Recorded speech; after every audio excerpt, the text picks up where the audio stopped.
Welcome to one of your very first lessons in this course. I want to make it clear that this set of videos, anything that's related to argument construction, is going to be for both my ethics class and my general survey class. So it's for both Philosophy 1301 and Philosophy 2306. That is the set of videos that comprise the foundational writing assignment task week 2, task 1B.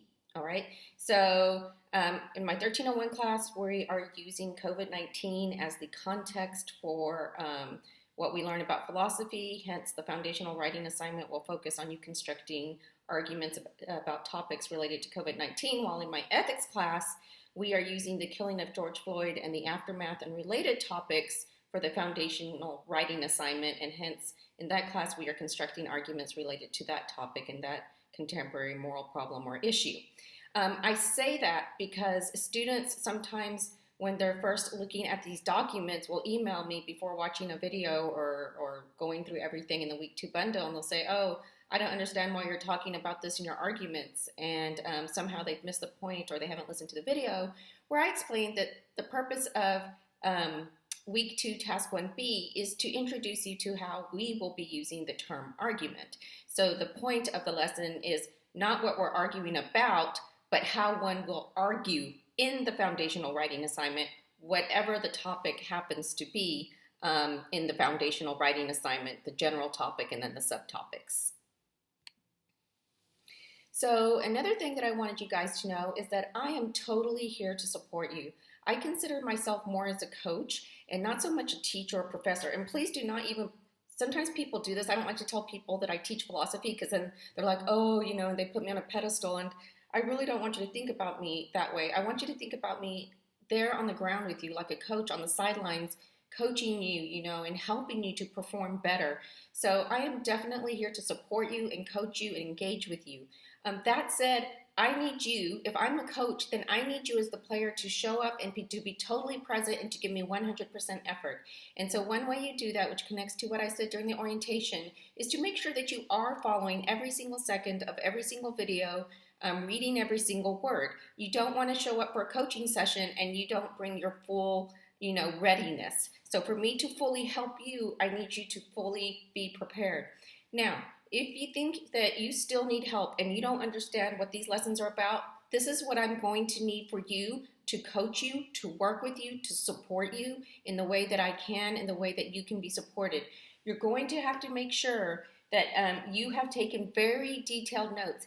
Even if I didn't write something down, I expect to see that you took a lot of notes here before I will help you. So if after watching, you know, all the videos with respect to component 1B of week 2, you still don't understand, you're going to have to first submit through email pictures of each page of your notes with lots of details. If I write something down, you definitely need to write that down.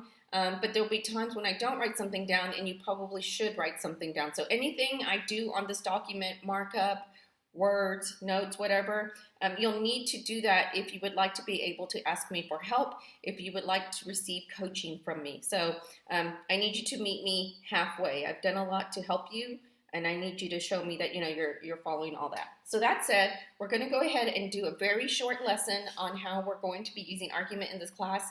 Later in the semester, as you see in the course schedule, you're going to learn a lot more about arguments and argument analysis. But right now, this is considered just a primer to get you ready to construct some basic arguments for submission for week 2. So that said, let's go ahead and get started. You should have this document here, Constructing Arguments, a Primer. The objective, you will develop a baseline understanding of how we're using the term argument to make sure your responses to the foundational writing assignment are technically correct and usable for future graded assignments. The more you're able to show careful attention and focus to the basic lessons of how we're using arguments in this class, the easier it's going to be to do about 6 future graded learning assignments. So you can make the future and your future assignments and effort and, you know, use of your cognitive resources easier by putting in the time now. All right, so let's go for it.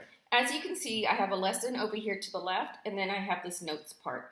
If you are not able to print this document, download it. Maybe you have a software where you can mark up the document, so I would still need that. So even if you are not able to print this document and you want help from me later, I'm going to ask you for a markup. So some of you can do that with the stylus maybe on a tablet, and you can send that to me. Or you're going to have to hand copy. You'll have to handwrite all of your notes. You'll have to copy this by hand. And then you'll have to take the notes on your handwritten copy of the document. All right, so with that said, let's go ahead and get started. I'm going to go ahead and put on my glasses. All right, so core concepts. An argument, I should have a colon right there. So go ahead and add a colon, an argument. And we could just say, really, I think I meant to say is, so let's change it to that. An argument is a set of statements where at least one statement, a reason, is given to support another statement, a conclusion. Okay, so for extra credit, at the end of your foundational writing assignment submission, you can give me the answer to this question in a full, complete sentence, and that is, what do I use to visually display a core concept, a fundamental and powerful concept that we're working on? The answer to that is the triangle. So here you see me using the triangle. I'm putting it over the word argument to call visual attention to the fact that this is our core concept for this lesson. Another important concept, I'll not fill it in because even though it is important, it's important subordinate to, relative to, the most important one for this lesson, argument. So statement, you see that I use the word statement again, then reason, given to support another statement, a conclusion. Underline conclusion, reason, and support. All right, so think about how you've used the word argument in the past. This is a very technical definition. This definition gives you all that is necessary, all of the ingredients that are necessary in order for something to count as an argument. In everyday life, you might think of an argument as a debate, a quarrel, that it has to be about a political, moral problem, but that's not necessarily the case. This definition has nothing about disagreement, feelings, emotions, quarrels, debates. It has nothing about social, political problems. It doesn't say you have to be giving it to somebody else or that that you're arguing with another person. Notice how technical and narrow this definition is. In this class, this is all that is needed for something to be an argument. Nothing else matters. Now, it is really important for us to go ahead and touch on statement. So I've isolated the word statement. As you can see, it is cited 3 times in the official definition for argument that we're currently working with. You'll get a slightly different version, but it'll be very close to this one when we talk about argument analysis. But it's really important to talk about statement, and you'll get some more in-depth lesson on that as well. But for right now, what I want you to know is that a statement asserts that something, go ahead and add the word, do a little arrow and add thing, is actual or probable. It makes a claim about something, whether it's about yourself, about reality, about the world, about politics, about COVID, about masking, about George Floyd, about Chauvin and how he, restrained someone. So, as you can see then, arguments are comprised of statements. It is really important then to know and to remind yourself and to warn yourself that arguments, technically speaking, okay, the ones that I want from you in the foundational writing assignments should not have any questions. So for extra credit, write the answer to this question. What did I just say I should not see in your foundational writing assignment? When you're constructing your arguments, I said that I should not see any what? Okay, all right, so that said, let's go ahead and I am going to write a few things, and this is, by the way, this is a document that you're going to want to refer to the entire time you're working through the actual prompts or topics for your class. For 1301, the COVID stuff, for 2306, the George Floyd stuff. So we're going to create a little checklist that you can use. So we're creating a visual tool. I'm your coach. I'm not going to say just go do an argument. I'm going to help you. I'm equipping you. Okay, so we're going to do a little checkbox. Write really small so that you can fit everything that you need on the page. So what do we want to call this? Let's call this actually checklist. Okay, to see if I have constructed an argument. Now, in this phrase that I just wrote, remember, we're using the word argument the way that we're defining it in this class. So be careful not to use or let your own ideas about what an argument is distort how you apply this definition of argument when you are constructing arguments. Okay, so we're going to have one checkbox. Okay, write small so you have lots of room. One question you can ask yourself in doing the checklist is, do I have at least 2 statements in my response? Okay. Why do I say, do I have at least 2 statements? Well, it says what? At least one statement, a reason, so that's at least one, is given to support another statement, a conclusion. And notice it says a set of statements. It doesn't say that there can be only 2 statements. That's a really good warning and tip to write down. So when it says set, it's saying what? At least 2 statements. There could be more. Same thing over here. At least one statement is a reason. So at least one. So there could be more. And we'll talk more about that. So there could be 3 reasons given in support of a conclusion, 4 or just 1. But there must be at least 1. In an argument, there must be at least 2 statements. All right.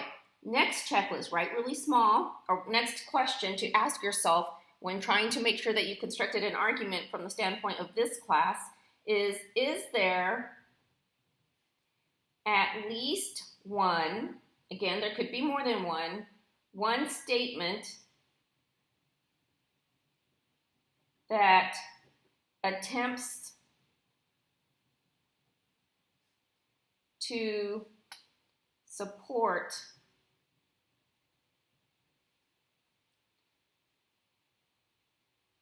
another one.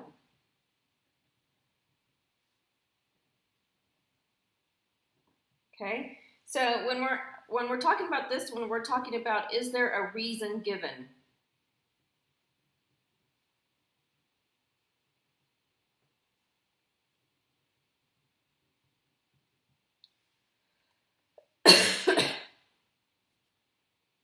And actually, I would like to say that to support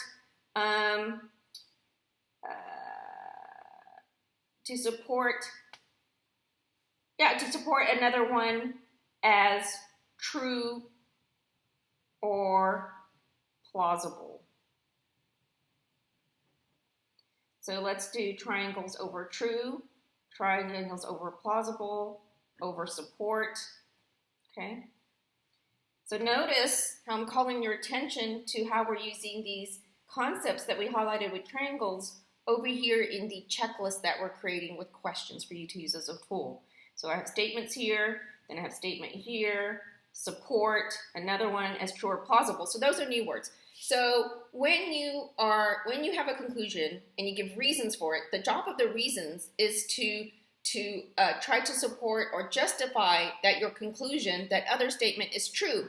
And even if you can't 100% demonstrate with 100% certainty, like with absolute proof that your conclusion is true, you can at least try to support or justify the claim that your conclusion is at least probable. You know that your conclusion could be wrong, that it could be problematic, that maybe it's open to an objection, but at least it is, plausible. You want to show people that you can see why someone might at least think it's true, even if you don't have 100% proof. And so that's why I use plausible as well as true. So you can use either one. All right. So let's do a little warning.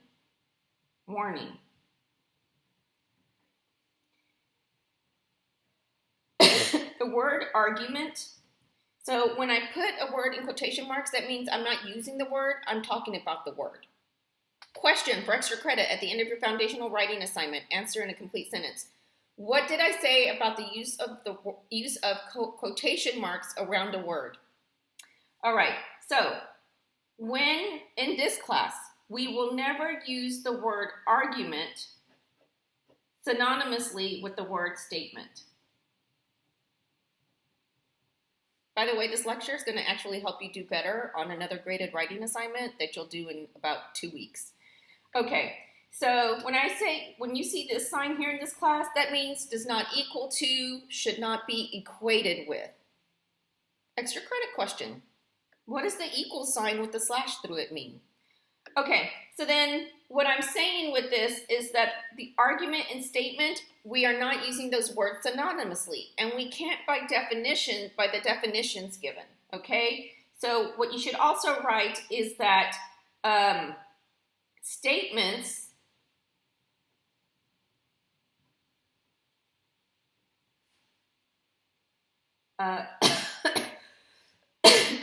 constitute, you could say comprise, make up, parts of an argument. Okay? So the statements are the parts of an argument. All right, so do I want to say anything else about this part? No. Oh, you know what? And I do see that I have the word probable over here in the definition for statement and actual. Here I could have maybe used the word true, so I could have said actual or probable or true. But notice that I didn't have it here, right?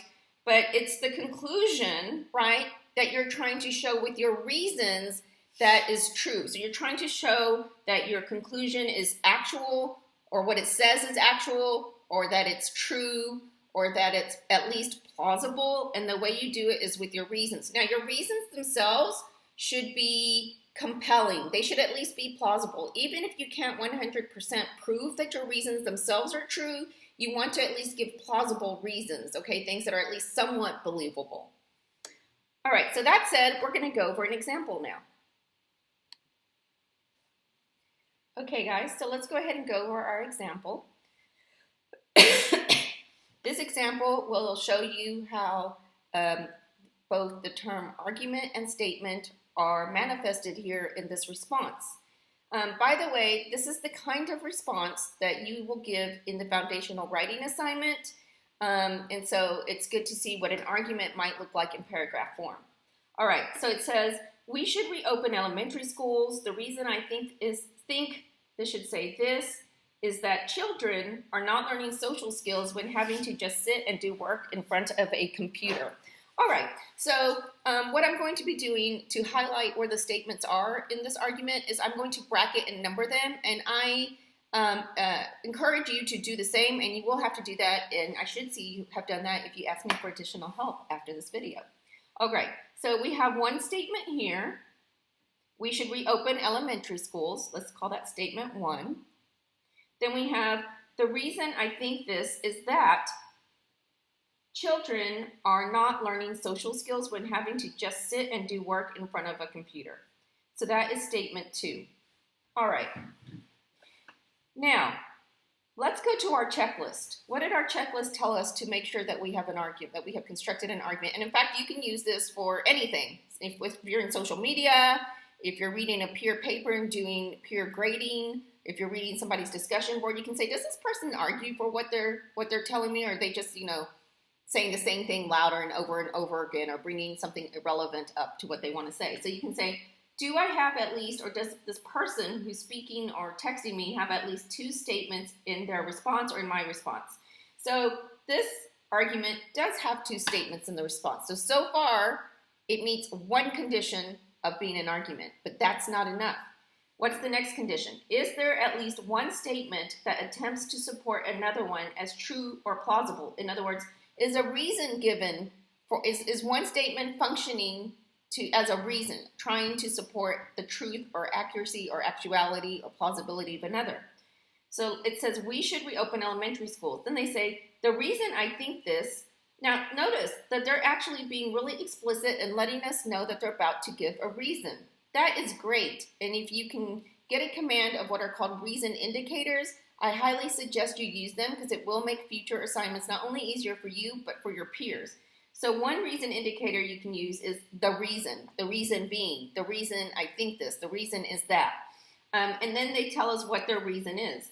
Children are not learning social skills when having to just sit down. So they're bringing up what they think is true or plausible or actual in statement 2 to support what they say in statement 1, right? They're giving us a reason in statement 2 to open elementary schools or to reopen them. So statement 2 is functioning as a reason in support of statement what? In support of statement 1, which we will call the conclusion. So in this argument, the conclusion comes first and then a reason is given. More than one reason can be used to support the conclusion. And in fact, this argument, while it is technically correct in terms of it being an argument, it is not yet valid. There's some missing reasoning. There's a missing link in the chain of reasoning needed to get to the conclusion. But we're not going to worry about that for the foundational writing assignment. You do want to try to make sure that you give enough reason to support the conclusion that you have. But the main thing that I will be looking for is, did you give reasons to believe the conclusion? And I'll talk more about that later. The main point is that this is an argument as defined here. There are at least 2 statements, so a set of statements where at least one, here statement 2, is given a reason in support of a conclusion. Another point is that the reasons in everyday life and in philosophy, arguments are such that the conclusion can come at the beginning, middle, and end. And we're going to learn more about that later in the semester in about 2 or 3 weeks.